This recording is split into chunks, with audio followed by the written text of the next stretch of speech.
Alright, so today I finished lowering the Crown Vic here. So the rear springs, I used the Moog CC501 springs. I got them on Amazon for about $160 once they shipped to the door. So those went in all fine. You just undo the lower shock bolt. I undid the sway bar, I don't think you have to. And then you just drop the differential down with the jack, pull the old springs out, put the new ones in, and you're done there. Now the front, so the springs that are in it now are out of my parts car, which is a 96 Grand Marquis. What happened there is, so we took this one out, we cut a coil off of it, dropped it on the ground, looked pretty good. Took the other side apart, and the spring was broke in two places. So because you need to have springs in pairs to make the car sit level, took both the springs out of a 96 Grand Marquis and cut a coil and a half off of those. That's what we have here. So it's not bad. It's about 2 fingers. It's sitting a little bit higher right now because we haven't set the camber and caster yet, because I just replaced the upper ball joints.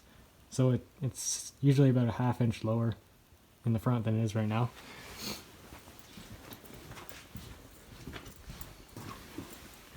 So that's what we got right now.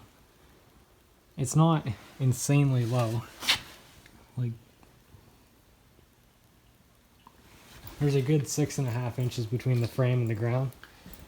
So it's not like speed bumps are going to be a huge issue or anything, but we'll see, I guess. So when you're taking apart the front suspension to get the spring out, you don't have to undo the upper shock bolt. Those are quite difficult to undo. And I found out when I was taking the springs off the Grand Marquis that you don't have to undo the top shock bolt, so don't do that. It takes a lot of time and effort, don't do it. Just undo the lower one and you can finesse the spring out of there and get the new one in. Now, they don't have a lot of tension on them, so it's not likely it's going to come flying out of the car and hit you or anything. I wouldn't put my face right next to it when you're letting the jack down, but it's not all that dangerous. So don't be too concerned about it. So for those who are wondering, when you use the Moog springs in the back, when you put them in there, they don't, like even when you just put the shocks back on, they're not loose at all. So they're completely fine. And the front, for those who are going to say, oh, you cut your front springs, they're going to fly out when you go over a bump, man, you can't do that. No, it's fine, okay? They're definitely not going to come out of there, because you have to compress them like quite a bit to like put the steering knuckle back on there. They're compressed a lot in there. They're not coming out. So don't worry about that, alright? So here's what it looks like from the outside. Not too low, not too high, it's pretty good.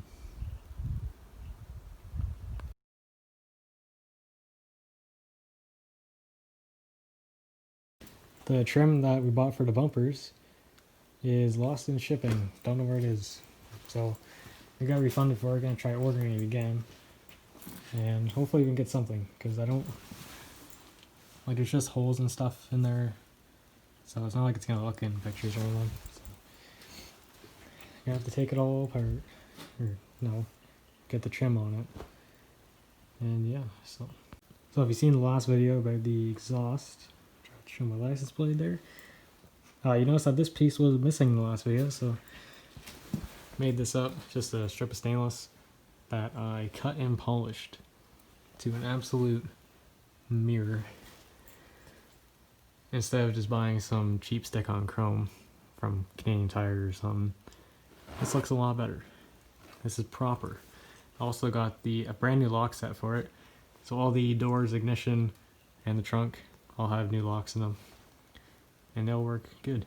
My previous key that was in the ignition, when the car was running, you could just rip the key out with no problem whatsoever.